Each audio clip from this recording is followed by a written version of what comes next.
What live? No live. I'm dead.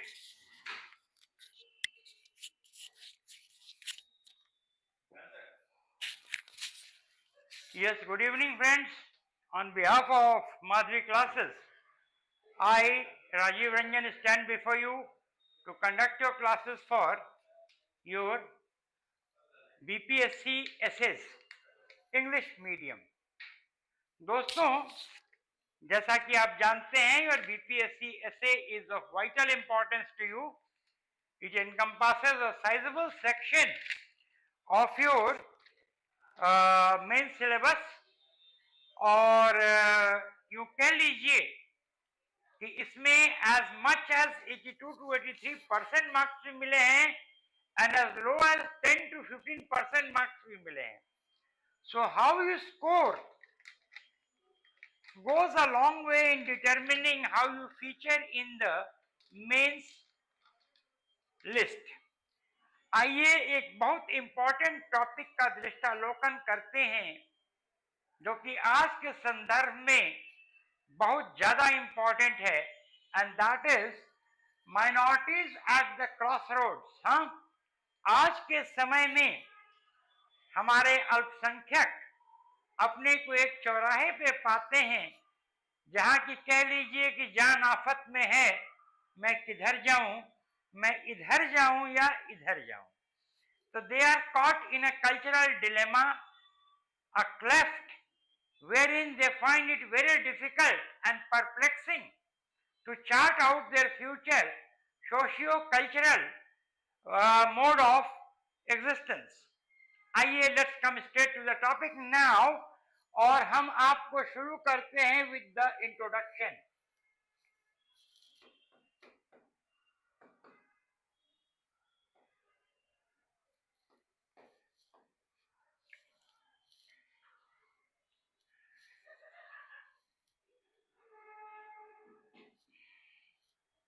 मना कर दीजिए.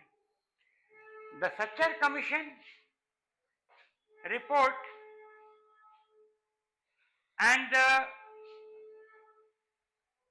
utterances of our late Prime Minister Dr. Manmohan Singh is very frequently quoted today. It has become a matter of fashion.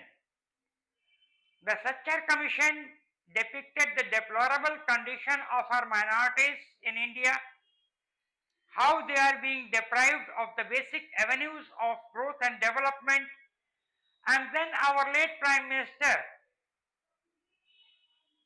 Dr. Manmohan Singh came up with that statement that the minorities have the first claim over the resources of this country.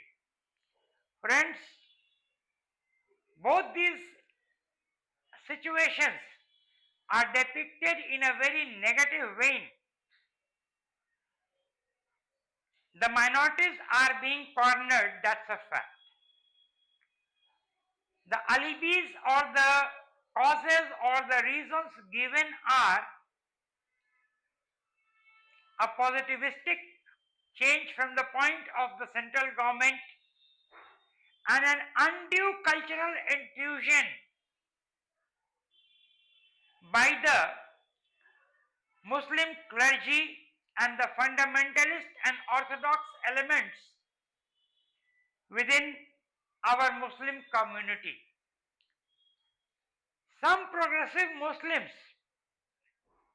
who have had a fairly good degree of education, they have advanced in life, they maintain the view that the total overhauling of the existing Muslim society is a sine qua non for a more evolved, enlightened and advanced Muslim social community in the future. While by and large a sizable section of the community maintain that the central government with its primary agenda on Hindutva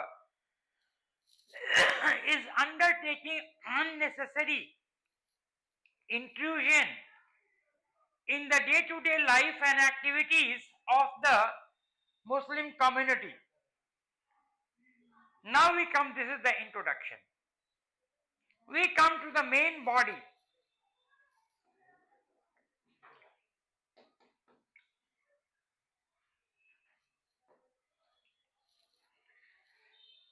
The fact stands pre-established that since the time the Bharatiya Janata Party government came into power in 2014 at the center and followed it up with a series of spectacular electoral successes in the states, the Muslim community began to find itself increasingly uncomfortable.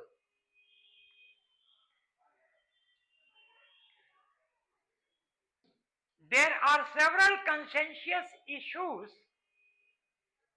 on which the community is being cornered, and it has got a proper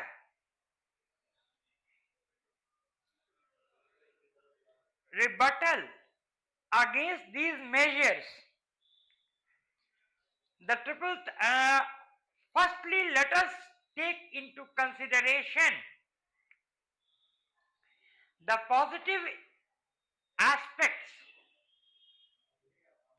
of the government's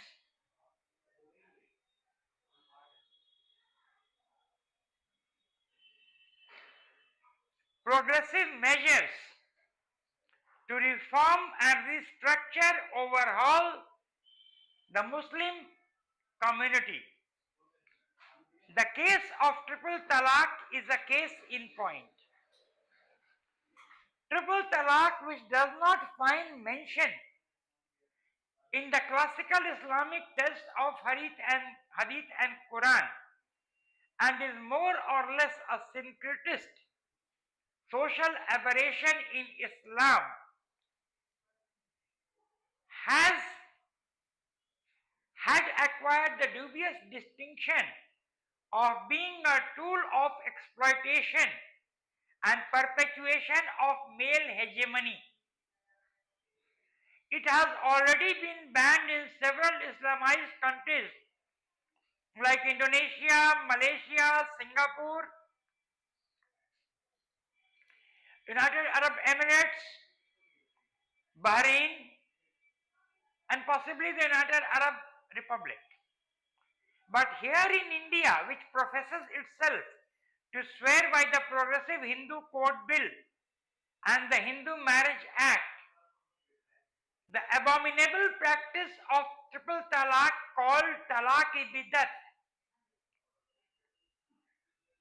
was carried on for almost 65 years, or rather 70 years after the country became independent. Finally, it was left to the government of Narendra Modi to abolish this obnoxious practice and a tool for recurrent subjugation, exploitation, and torture of women. The case of the Waqf Board, which the Muslim community by and large feels is an invidious mechanism by the central government to corner the theological and religious resources and assets of the Muslim community in India, is again being touted by the central government as a method to reform the structure of the Waqf, to end and dismantle the monopoly of so-called vested interest, sectarian interests, and interests who have exercised a vice-like grip on the theological assets of the Muslim community like idrak, imdad, mosques, madrasas, maktabs, etc. So again the central government has a positive point. It says that it is undertaking this effort to enable the poorer Muslims, the Azlaf, the Azlaf, ya Pashmanda Musalman as you call it, to benefit by what the community assets are there for them. Similar is the case of Ram Janmabhoomi. Through the mechanism of the court, the apex court of the land, the government literally scampered away with a judgment to break the or demolish, rather to build a temple at the birthplace of Lord Rama dedicated to him. The Muslims, though they saw it as a natural outcome of the legal process of the land, however, they could never reconcile themselves to the fact that the judiciary has been bludgeoned into submission to give this partition judgment. And All India Muslim Personal Law Board, Jamaat-e-Ulema-e-Hind, they have never positively reconciled to the Supreme Court judgment on the Ram Janmabhoomi issue.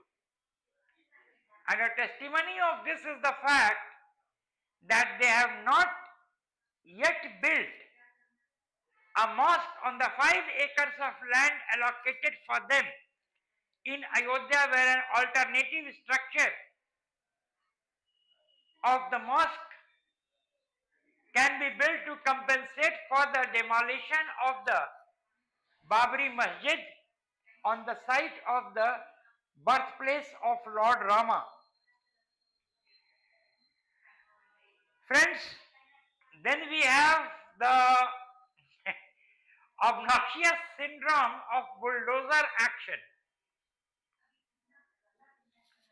Apologists of the government say that bulldozer action is being taken only on illegal constructions, on constructions that have not been approved by the government, or they are done on illegally trespassed lands, illegally occupied land, so there's no harm in that. But the Muslim community says that how come the government has such a piercing and selective vision about these illegal structures for bulldozer action? Why is it that invariably over 90% of these structures demolished by bulldozer action belongs to Muslims? Why is it that not even 24 hours elapse in some very typical cases when bulldozer action takes place after the perpetuation of a crime, and a crime that has not been yet convicted by the court, only on prima facie evidence or testimonies of a few, maybe bipartisan people, you demolish the dwelling of a community. And as I said, in 90%, above 90% of the cases, the structures to be demolished by bulldozer actions are Muslim structures. They belong to the community. Friends, not only dwellings, there are now increasing instances of mosques and mazars, tombs, being demolished by bulldozer action. And the worst thing is that the community, the majority community, is cheering the situation, not knowing that it is opening a can of worms for the future. Then friends, once again, we had the specter of our ultra-militant Hindu organizations like the RSS, the Bajrang Dal, the Vishwa Hindu Parishad, saying that over 99% of the inhabitants, Muslim inhabitants of India, have their DNAs as Hindus. That the Muslims of India were originally Hindus who were converted to Islam by uh, persuasion or so-called carrot and stick policy, by hook or by crook. So why not create a situation where they return back to their Hindu roots? And the concept of Ghar Vapasi, even sponsored by state governments, is being taken place. To add to the situation is the state's open exhibition of Hindutva preferences and prejudices. Narendra Nath Modi goes every second day to a Hindu shrine to pay respect, dresses himself in a very religious and sacrosanct mode. Mohan Bhagwat talks about Ghar Vapasi of the Hindus. Strident Hindu militant organizations like Bajrang Dal, Vishwa Hindu Parishad, Rashtriya Swam Sevak Sangh go on flaunting their Hindutva identity. The chief minister of a state, to name very precisely Hemant Vishwa Sharma, he says, what is the harm in propounding and propagating Hinduism? He has the Muslims on the barrel of a gun. So such strident political leadership, which swears by the secular credentials of the constitution, which swears and which has taken an oath to dispense their government responsibilities without fear or favor, they are openly taking a stance which is antithetical to the modern secular ethos of our land. Cases of aggressive Hindutva are increasing by dimes a dozen. The Kavariyas, basically most of them are lumpens. When they move, they can hold anyone in traffic at ransom. They can stone any car, they can thrash, slap any individual in the garb of being Kavariyas. And they are showered with flower petals. Ram Navami processions can blare music of over 100 decibel sound, and they can affront the sensibilities of other communities. They have got the full liberty and they are doing it. Navratri celebrations, they are becoming more and more pompous, more and more extravagant, costly. Then, friends, in the name of law and order and exhibiting the country as a guardian of law, a very dubious practice has started, eliminating Muslim mafias. We had the case of Atiq Ahmad in Uttar Pradesh, Mukhtar Ansari in Uttar Pradesh, and several others. The government is of the plea that they were mafias. They had actually held the entire humanity to ransom, and now it is hubris brought to measure. They are being punished for their misdeeds. But friends, the way they are being punished requires much to be desired. They are being brutally assassinated. without even a fair trial. And mind you, these mafias, they were not only criminals, they were Robin Hoods in their areas. So they had many philanthropic activities to their credit as well. So they have become cult figure in the society, in their community. And the brutal treatment meted out to these mafias has resulted in alienating an almost entire community from the national mainstream, which is around 17 to 18% of the total population. That does not augur well for the future of the country. Hyped up issues like infiltration by the Rohingyas and the Bangladeshis are also costing our country very much. These are issues pertaining to law and order and proper conduct of government affairs, which should be done in its proper administrative procedural form, and no hype, communal bipolarization should be created on these issues which have the tendency to fragment and balkanize our society. Then friends, another hype is created over the case of religious conversion. Yes, it is taking place.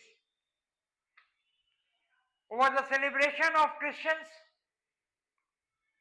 Hindus celebrating Christmas, syncretist culture, one community celebrating the festival of another community,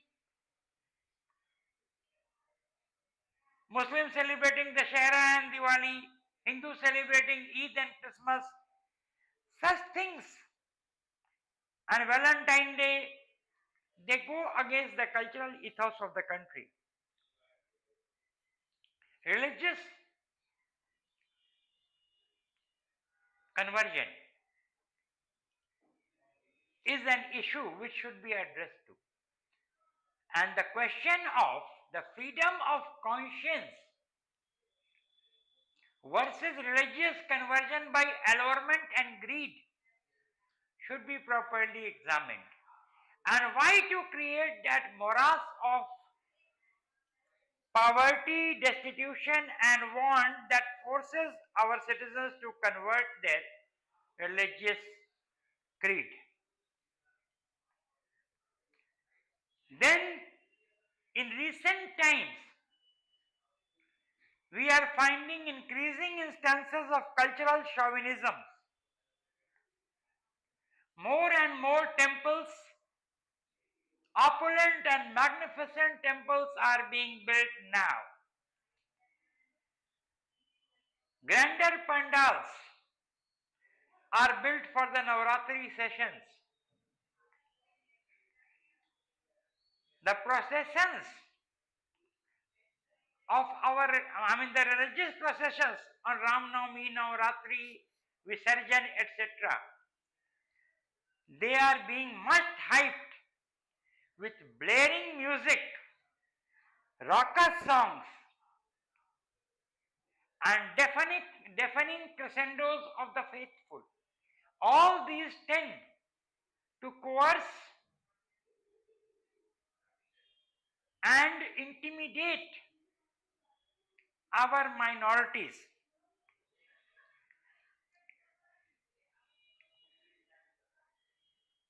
Progressive elements within the Muslim fold and the minorities, as well as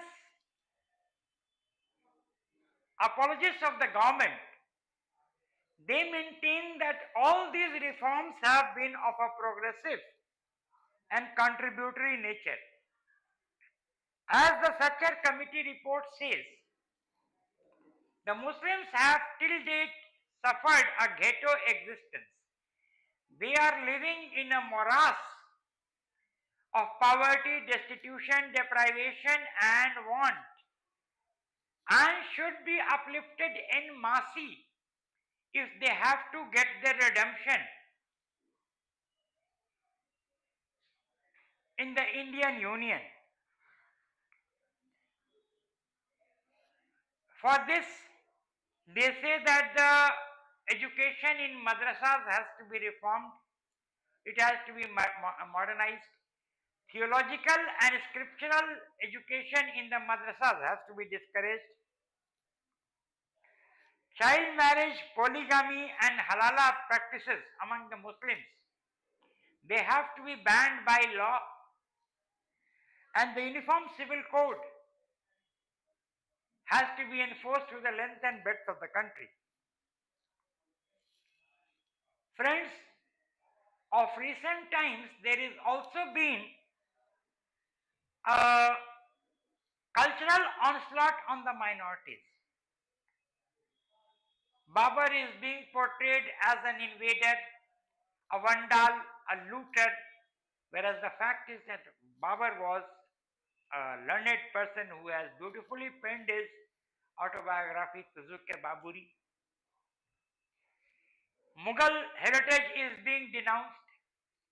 Akbar no longer needs to be called Akbar the Great,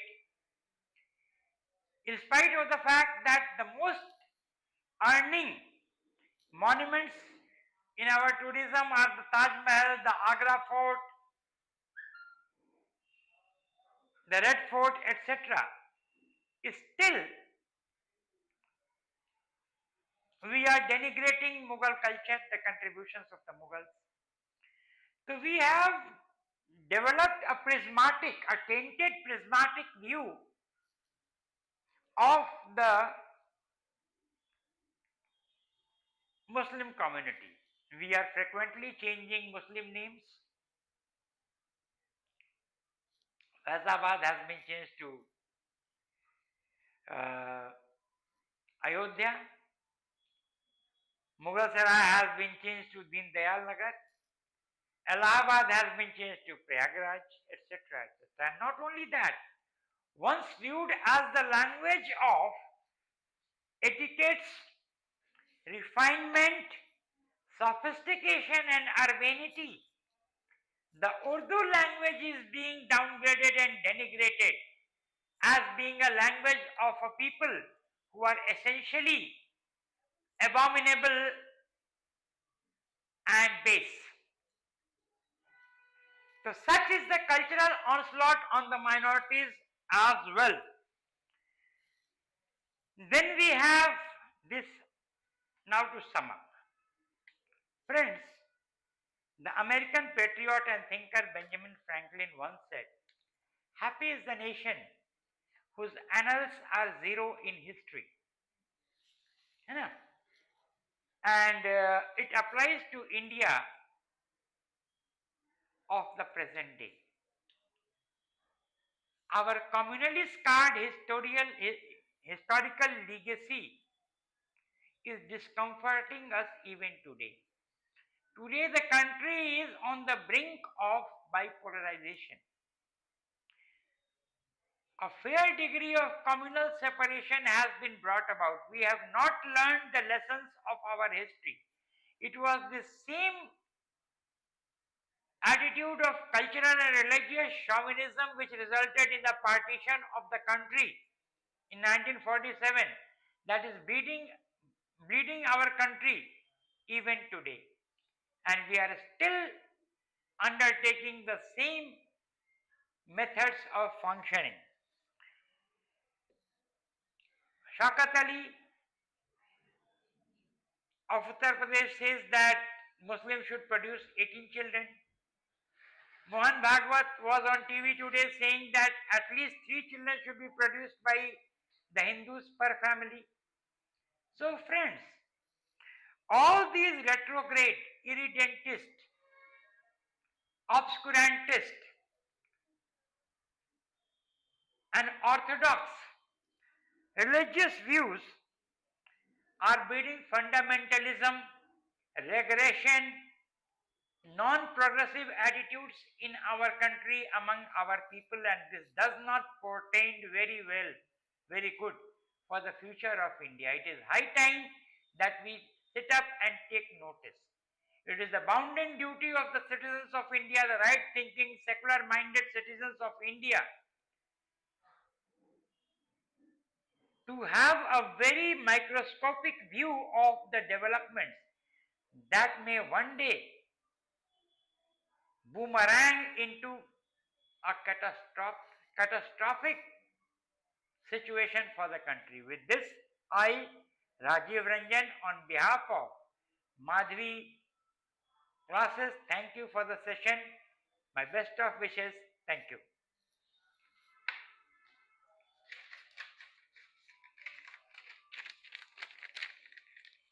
Good evening. Good evening.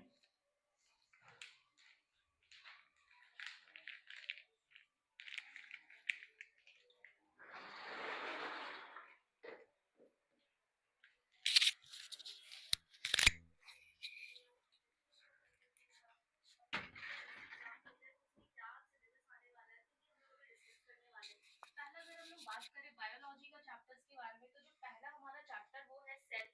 Cell के बाद हम लोग tissues के बारे में discuss करेंगे जिसमें plant और एनिमल दोनों टिश्यूज के बारे में कवर किया जाएगा। इसके बाद अगर हम लोग देखें तो किंगडम के बारे में बात हो रहा है, इसमें भी सेम हम लोग प्लांट और एनिमल दोनों किंगडम के बारे में बात करा जाएगा। उसके बाद जब हम लोग देखेंगे ह्यूमन एनाटॉमी का चैप्टर, तो ये सारा जो है हमारे ह्यूमन एनाटॉमी में आता है, जो कि नर्वस है, ये जो ग्लैंड एंड हार्मोन्स है इसको हम लोग एंडोक्राइन देखेंगे। इसके बाद आएगा हमारा रिप्रोडक्शन, डाइजेशन, सर्कुलेशन।